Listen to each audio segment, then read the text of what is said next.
महाराज आए, राजा परीक्षित ने व्यास रत्ती लगाई, आसन दिया और सुखदेव जी को बिठाया। देखिए सुखदेव जी का एक परचौर देखिए, सुखदेव जी का कोई आश्रम नहीं है, गोपीन भी पहनते हैं, वो भी केले के पेड़ के छिलके, कोई आश्रम नहीं है, 6 घरों से ज्यादा भिक्षा नहीं मांगते हैं, साथ में जाते नहीं, मां भिक्षाम रही, मिल गया तो वाला, ना मिला तो डबल वाला। और एक घर पर 6 मिनट से ज्यादा रुकते नहीं, 6 मिनट ही रुकते हैं। महाराज सुखदेव जी आए, आसन लगाया, राजा परीक्षित ने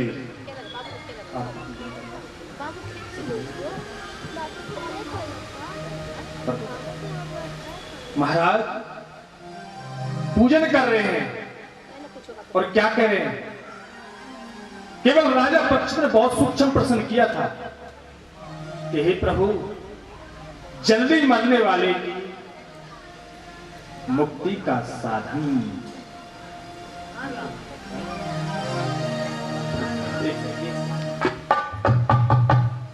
राजा परीक्षित बहुत सूक्ष्म प्रश्न कर रहे हैं कि महाराज जल्दी मरने वाले की मुक्ति का साधन बताओ।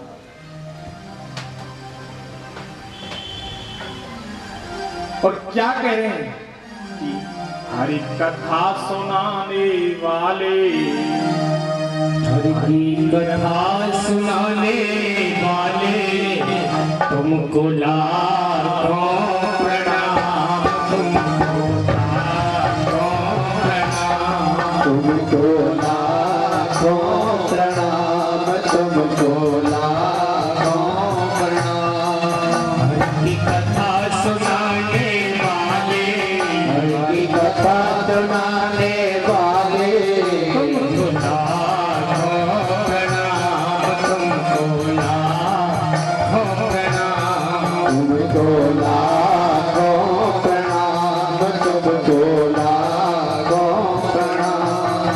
हम भूल रहे थे मन में, बल हो बैठे थे तन में, हम भूल रहे थे मन में, बल खो बैठे थे तन में, हम भूल रहे थे मन में, बल खो बैठे थे तन में, हम भूल रहे थे मन में, बल खो बैठे थे तन में। राह दिखाने वाले, सही राह दिखाने वाले तुमको लाखों प्रणाम, तुमको लाखों प्रणाम, तुमको लाखों प्रणाम। हरि की कथा सुनाने वाले, हरि की कथा सुनाने वाले तुमको लाखों प्रणाम, तुमको लाखों प्रणाम, तुमको लाखों प्रणाम, तुमको लाखों प्रणाम, तुमको तुमको लाखों प्रणाम, तुमको लाखों प्रणाम। हरि की कथा सुनाने वाले, हरि की कथा सुनाने वाले तुमको लाखों प्रणाम, तुमको लाखों प्रणाम, तुमको लाखों प्रणाम, तुमको लाखों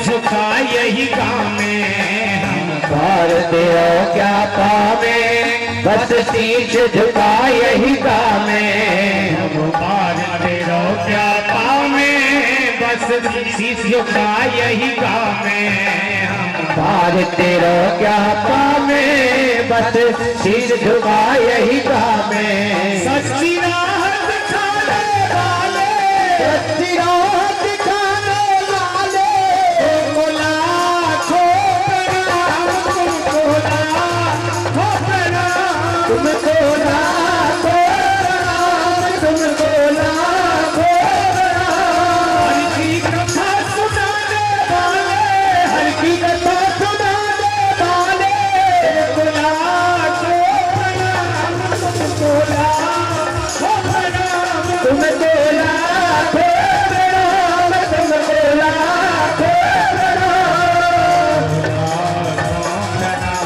तुमको लाखों तुमको लाखों प्रणाम तुमको लाखों प्रणाम। एक बार प्रेम से बोलो राधे राधे एक बार धीरे बोलो राधे राधे और धीरे बोलो राधे राधे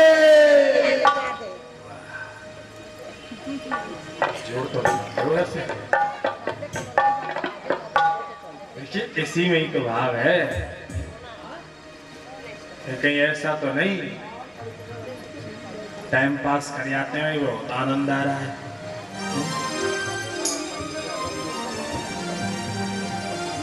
एक महाराज जल्दी मरने वाले की मुक्ति का साधन क्या है? देखिए राजा परीक्षित ने दो बुरी बात कर रहे हैं। क्या कर रहे हैं? एक तो राजा परीक्षित ये कह रहे हैं कि जल्दी मरने वाले की मुक्ति का साधन क्या है, और एक राजा परीक्षित ये भी कह रहे हैं कि आप जैसे संतों का तो प्राणी घर में बैठे ही ध्यान कर ले तो वो मुक्त हो जाता है। तो फिर राजा परीक्षित को पूछने की जरूरत क्या पड़ रही है? राजा परीक्षित को पूछने की जरूरत क्या है? भाई सुखदेव जी आगे दर्शन कर और चल। ये बात सत्य है कि राजा परीक्षित अगर इतने संतों को देखते देखते देखते अपने प्राणों को छोड़ देता तो मुक्ति मिल जाए,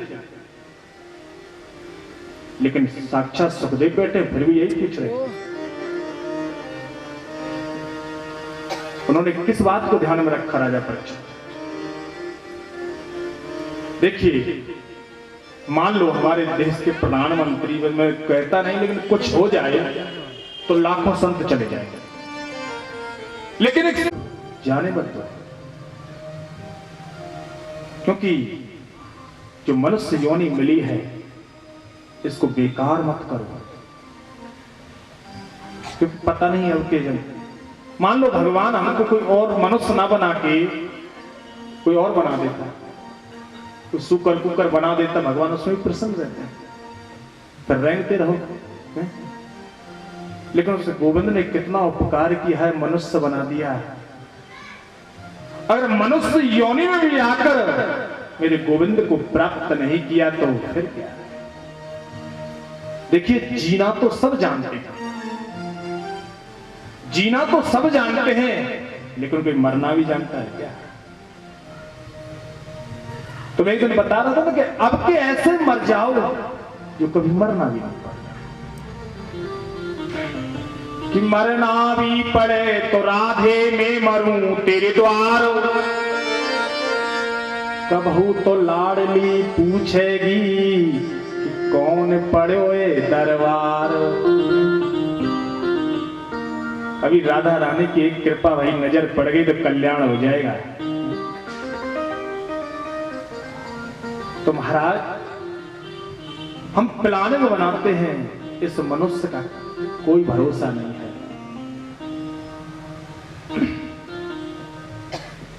तो राजा परीक्षित कहते हैं महाराज भगवान इस दुनिया को क्यों बनाता है, और बनाता है तो इतनी विचित्र। जब प्रश्न किया तो भगवान सुखदेव जी सृष्टि का निर्माण के बारे में बता रहे। बनाता है तो गजब की। भगवान के पास पता नहीं कितने कैमरे हैं, किसी की शक्ल किसी से मिलती नहीं है, किसी को काला तो किसी को गोरा, किसी को लंबा तो किसी को गुड्डा। क्या कमाल की पेंटिंग है मेरे गोविंद की। कितने फोटो बना के रखे और इसे जमीन क्या रस भरती है, कितनी सुंदर दुनिया का नाम कि दुनिया बनाने वाले कि काहे को तूने दुनिया बनाई, तो दुनिया बनाई।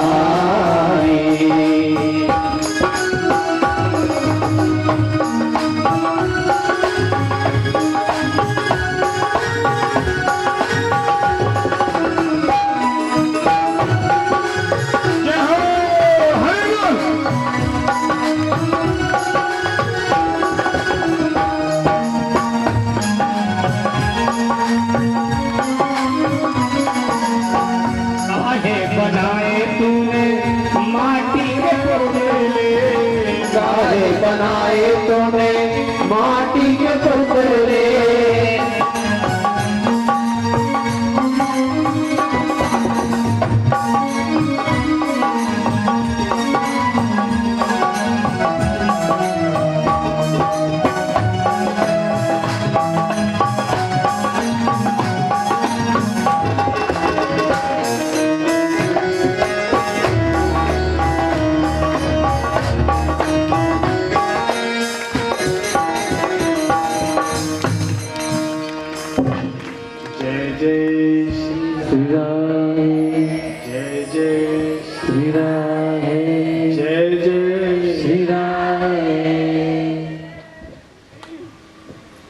महाराज राजा परीक्षित कहते हैं महाराज क्या दुनिया इस पृथ्वी को हम एक दुखालय कहते हैं, क्योंकि यहां तो आए हुए दुख तो मिलेगा, क्योंकि यह जीव आता है तो भगवान ने एक ने टेंशन दे रखी है। सृष्टि का पहले सुखदेव जी प्रलय के बारे में बताते हैं। इस सृष्टि पर प्रलय कैसे होती है? 100 वर्ष तक बारिश नहीं होती है, एक बूंद भी बारिश नहीं होती है। और जो सूर्य है, इस सूर्य के अंदर ऐसी गर्मी हो जाती है जैसे 12 सूर्य एक बार ही तप रहे हो। ये पृथ्वी किस पर टिकी हुई है? शेषनाग के फन पर। हजारों मुख हैं, उस हजारों मुख में से शेषनाग के आग के गोले निकलते हैं। ये पूरी पृथ्वी जलकर राख हो जाती है। 22 लाख योनियों का निर्माण कर चुके हैं महाराज। और जो मनुष्य की जो योनि है ये 28 ही थी, लेकिन भगवान ब्रह्मा जी ने एक और पुत्र हुए, उनका नाम था भाई जल्दी बड़े हो जाओ, शादी शुदी करो, सृष्टि को। मैं नहीं करूंगा पिताजी, मैं तो भगवान का भजन करूंगा। सबसे छोटे पुत्र हैं ना वो नारद है। बोलो तुम्हारा जन्म हुआ, जल्दी बड़े हो और शादी कर लो, सृष्टि का नहीं पिताजी हम नहीं करेंगे, हम तो नारायण नारायण करेंगे। भाई मैं तुमसे लड़ना चाहता हूं, मैं नेक रुक जा, ऐसा लड़वा दूंगा जो जीवन में लड़ना ही भूल जाएगा। पृथ्वी को लेकर आ रहे हैं तो भगवान वृंदावन की तरफ से लेकर निकल रहे थे। अब देखिए पृथ्वी के मन में भी अभिमान आ गया। क्या वृंदावन में तो हरे हरे वृक्ष हैं, पक्षी कलरव कर रहे हैं, सुंदर सुंदर चहक रहे हैं, पृथ्वी कहने लगी मैं तो भगवान की डाल पर बैठी हूं, जब मैं नहीं हूं तो ये कहां से आ गया? ये क्या है? भगवान से कहा ये क्या है? लगी ये मेरा वृंदावन, पर मैं तो तुम्हारी डाल पर बैठी हूं, वृंदावन कहां से आ गया? पर इसकी प्रलय नहीं होती क्या? पर अरे देवी, सबकी प्रलय हो जाती है, लेकिन मेरा वृंदावन कभी प्रलय में नहीं जाता, ये तो मेरा घर है। संस्कार कर्दम ऋषि से कर दिया। अपनी कुटिया पर आए, बैठे, और जैसे ही देवहूति ने कर्दम ऋषि की कुटिया में प्रवेश किया, गजब का अचंभा देखिए। क्या? ऊपर की तरफ देवहूति की नजर गई तो 50 घोंसले बने हुए हैं, उसमें पक्षी रहते हैं। स्वामी ये क्या है? ये कुटिया को अपनी समझते हैं। नीचे की तरफ नजर डालकर देखा तो 50 बिल बन रहे हैं, ये चूहे, सर्प, मेढक। भाई ये कहते हैं ये कुटिया मेरी है। भाई बट तुम्हारा आसन कहाँ है? पर ये 1.5 फुट का जो ये आसन लगा हुआ है ना, ये अपनी जगह है, यही तुम्हारी जगह है। हाँ।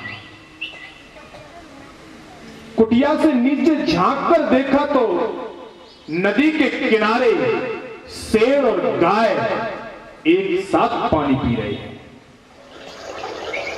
कर्दम ऋषि की तपस्या से सबके मन का भाव में बदल गया। किसी के अंदर द्वेष नहीं रहा। कितना सुंदर भाव है कि गाय और शेर एक ही जगह पानी। ये कर्दम की तपस्या का फल है। महाराज कर्दम जी कहते हैं देवी तुम चाहो जैसे इस कुटिया को संभालो, मैं थोड़ा भगवान का ध्यान कर लेता हूं। अब जैसे ही कर्दम जी ध्यानस्थ हुए, महाराज समाधि लगी तो 40 वर्ष के लिए समाधि लग गई। देवहूति कभी अपने पति को वाले कपड़े से पोंछ देती है, आरती करती है, लेकिन देवहूति ने सूखे पत्ते खा खाकर कर्दम जी की सेवा करती रही। अपने माता पिता के घर नहीं आई। आजकल की माताएं तो बहनें तो यही कर देती है, थोड़े से पति ने तेज बोल गए ना, बैठे रहो रुमाई के जा रही है, मैं नहीं रुक सकती, मेरा तुम्हारा निवारण नहीं होगा। वाह, मेरा बिल्कुल अपमान कर देते हो, माई माँ की मानते हो, मैं तो मानते ही नहीं हो, अपने माँ बाप को छोड़कर आई हूं।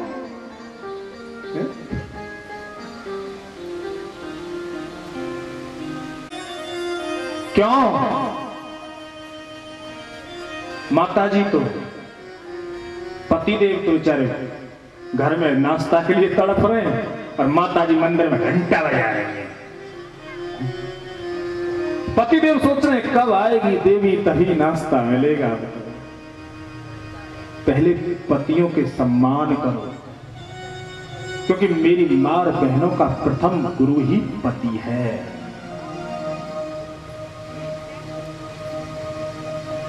अपनी सासू मां का आदर करो, जेठ जी का सम्मान करो, ननंद का मान रखो, तो राम राज्य आ जाएगा।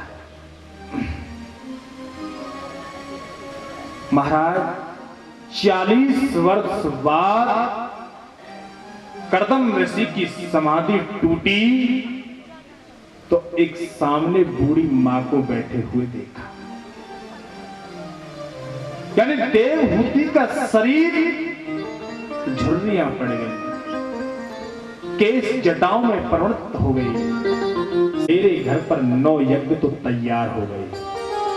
जब हम एक कन्या की शादी करते हैं तो जो 100 गाय दान करने से फल मिलता है ना, वो एक कन्या की शादी करने से मिल जाता है। बोलो राधे राधे।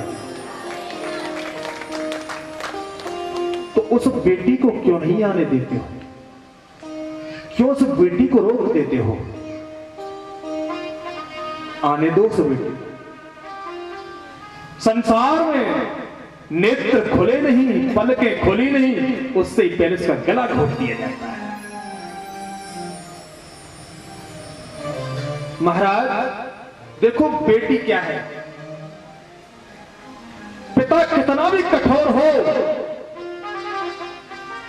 यहां तक उस पिता का अगर पुत्र मर भी जाए, अगर उस पिता के अश्रु नहीं आए तो कोई बात नहीं, लेकिन वही पिता जब अपनी बेटी का पानी के संस्कार करके विदा करता है तो वही पिता अपने आंसू रोक नहीं सकता है। जब बेटी वह है, क्या है बेटी, समझने की कोशिश कर। वही पिता इतने आंसू डालता है। देखिए पुत्र तो कभी कुपुत्र हो सकता है, लेकिन बेटी कभी कुपुत्री नहीं हो सकती। ससुराल में चली जाती है और पिताजी अगर झूठे को फोन उसको ये कर दें कि बेटी आज बुखार आ गया, तो सत्य में देखने के लिए आ जाएगी। और पुत्र कहीं काम करता हो और पिता अगर फोन करे ना, बेटा तकलीफ है, थोड़े आप आ जाते, पिताजी 5-4 दिन और लगेंगे, अभी तो अभी नहीं आ सकता, काम बहुत है, काम फैल हो जाएगा। लेकिन वही बेटी जब सुनती है कि मेरे पिताजी दुख में है, जब ससुराल वालों से लड़ना पड़ जाए, लेकिन पिता को देखने आती है, बोलो राधे राधे, तो उस बेटी को क्यों नहीं आने देते हो? महाराज वो बेटी है, उसे आने देना चाहिए, और बेटी ही संसार को आगे चलाती है। और आप भी तो किसी की बेटी हो, बेटी तो बेटी होती है। आज करदम जी की 9 बेटी हुई। महाराज इस प्रकार से सती अनसुईया करदम ऋषि की बेटी है। महाराज इस प्रकार से आज 10वीं संतान के रूप में भगवान कपिल देव का प्रागट्य हुआ। बोलिए कपिल भगवान की जय जय जय श्री राम। कपिल भगवान आए और करदम जी ने गृहस्थ को छोड़ दिया। अब तुम जानो जैसे संभालना। महाराज देवहूति ने कपिल देव जी को स्नान कराया, वस्त्र पहनाए, छोटी सी व्यास मंच बनाई, माला पहनाई, तिलक लगा दिया, पुत्र को बैठा दिया। आज देवहूति कहती है मैंने सुना है भगवान हो। अरे हाँ बोलो। यहीं से देवहूति कपिल देवहूति संवाद भागवत में शुरू होता है।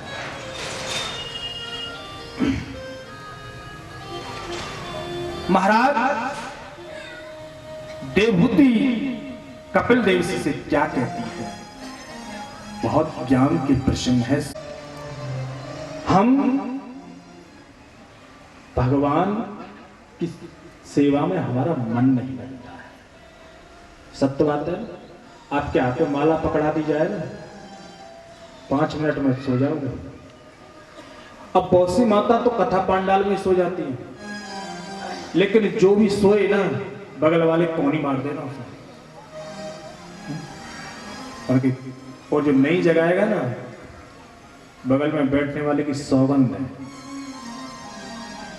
अब तो जगाओगे, हमारा ध्यान रखो, कोई हम बगल में बैठे हैं, हमारा ध्यान रखो।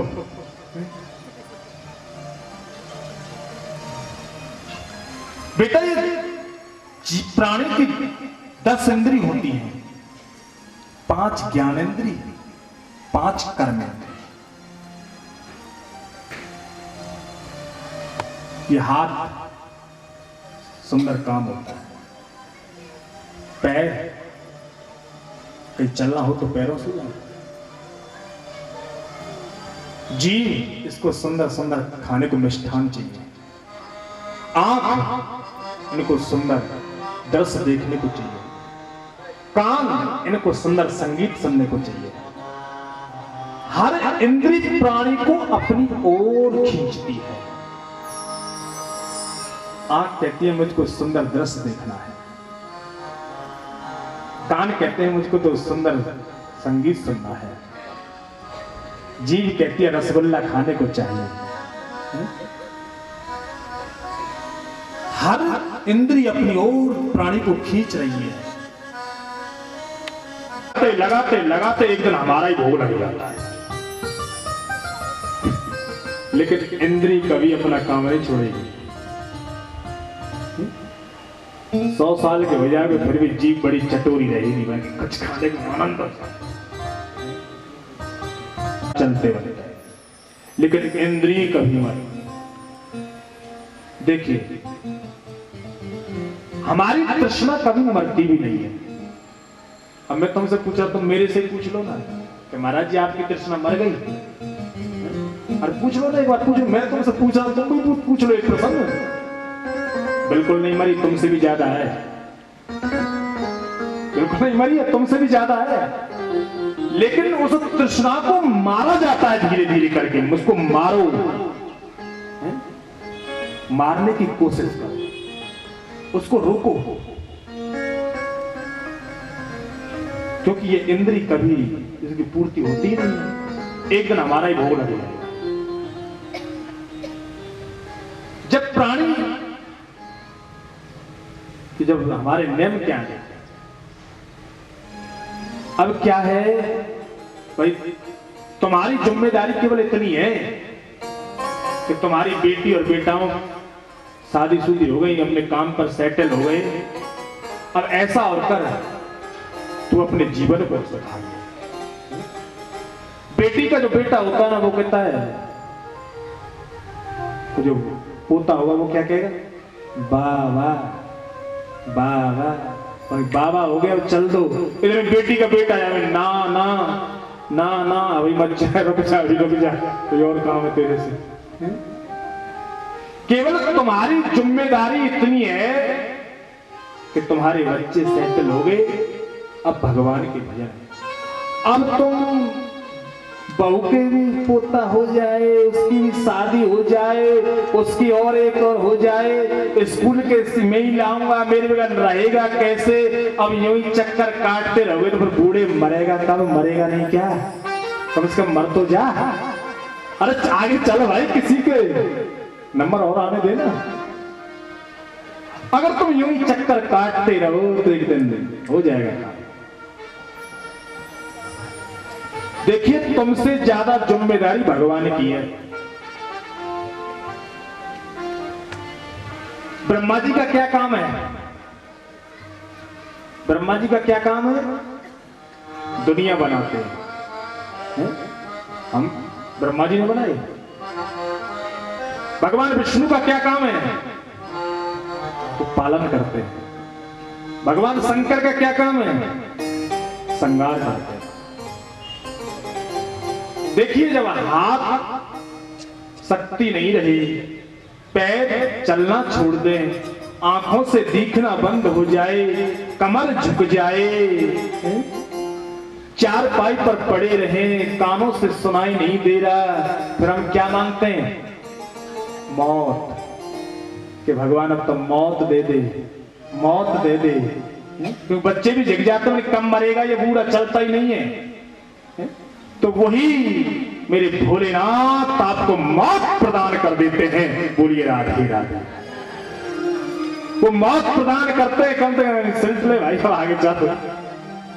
तो भगवान शंकर की बहुत बड़ी जिम्मेदारी है कि सफाई करते रहो यहाँ से, और गंदगी बहुत बढ़ रही है, निकालो उसको आगे। तुमको जो मौत प्रदान करते हैं उनसे ज्यादा जिम्मेदारी नहीं है तुम पर।